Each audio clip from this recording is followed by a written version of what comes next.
67க்கு பிறகு மாற்றம் வந்தது உண்மைதான். ஆனால் அது என்ன மாற்றமாக இருந்துச்சு? அது இன்றைக்கி நாங்கள் பெருந்தலைவர் காமராஜர் ஆட்சியை அமைப்போன்னு நாங்கள் சொல்கிறோம். அது மாதிரி அவங்க யாருடைய ஆட்சியை சொல்ல போகிறாங்க? மோடியோடைய ஆட்சி அமைப்போன்னுவாங்க. மோடியோடைய ஆட்சி என்ன ஆட்சி? அது மக்களிடம் எடுக்கிற ஆட்சி. பெருந்தலைவர் காமராஜருடைய தலைமையில் இருந்த ஆட்சி கொடுக்கிற ஆட்சி. அவர் மக்களுக்கு கொடுத்தார், மக்களுக்கு செய்தார். இவர் மக்கள்கிட்ட எடுக்கிறார் மோடி. அது வரி பணமாகட்டும், அவருடைய உரிமைகள் ஆகட்டும், எல்லாத்தையும் பறிக்கிறவர் தான் மோடி. ஆனால் எங்களுடைய பெருந்தலைவர் ஆட்சி 67க்கு முன்பிருந்து கொடுத்தது. கல்வி கண் திறந்தார், அணைகளை கட்டினார், ஊழலற்ற ஆட்சியை செய்தார். எப்படி பாஜகவில் சொல்ல முடியுமா? அவங்களுடைய கட்டுப்பாட்டில் இருக்க சிஏஜி தான் சொல்றாங்க 2.5 கோடி ரூபாய்க்கு போட வேண்டிய சாலையை 250 கோடி ரூபாய்க்கு போட்டிருக்காங்க. என்ன இப்படி பல முடிவுகள் வந்திருக்கு, அறிக்கைகள் வந்திருக்கு. இதெல்லாம் பதில் சொல்லட்டும் அவங்க. இன்னும் பேசிட்டு இருக்கேன்லங்க. இந்த பூலோகத்தில் உயிர்கள் இருக்க வரை பேசுவாங்க. அந்த மாதிரியான ஆட்சி திரும்பி எப்போ வருதுன்னு கேட்கிறேன். நீங்க தொடர்ந்து ஒரு கோலிஷன் அந்த மாதிரி மூவ்மெண்ட்லேயே போறீங்க. காங்கிரஸ் எப்போ ரூலுக்கு வர்றது? கொஞ்சம் வெயிட் பண்ணி பாருங்க, வரும். பெருந்தலைவர் காமராஜருடைய ஆட்சி தான் எங்களுடைய இலக்கு. அதுல மாற்று கருத்து இருக்கு. ஒரு கட்சிக்கும் ஒரு கருத்து இருக்கு. எங்களுடைய கட்சிக்கு என்ன கருத்தா இருக்கும்? பெருந்தலைவர் காமராஜருடைய கருத்தா தான் இருக்கும்.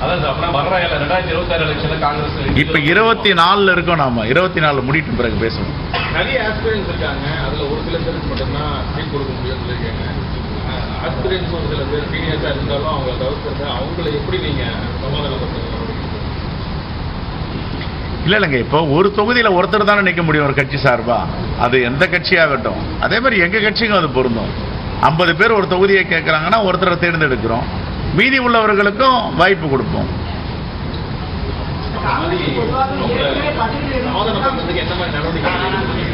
அவர்களுக்கு புரிதல் இருக்குங்க. இது என்ன காங்கிரஸ் பேரியக்கம் ஒரு தேர்தலா 2 தேர்தலா? 139 ஆண்டுகள் கடந்த கட்சி எத்தனையோ தேர்தலை பார்த்துருக்கு. தொடர்ந்து வாய்ப்பு கொடுக்கப்படுது. புதியவர்களுக்கெல்லாம் கொடுக்கலாம் அப்படிங்கிற ஒரு கருத்துக்கள் முன்வைக்கிறாங்க.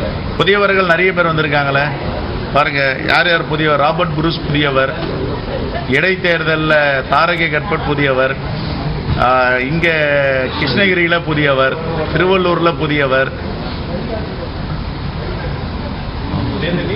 சோசியல் இன்ஜினியரிங், இந்த சோசியல் இன்ஜினியரிங் காங்கிரஸ் கட்சியில எல்லா சாதிக்கும் எல்லா சமூகத்துக்கும் ஆன தொகுதிகளை ஒதுக்கிறது.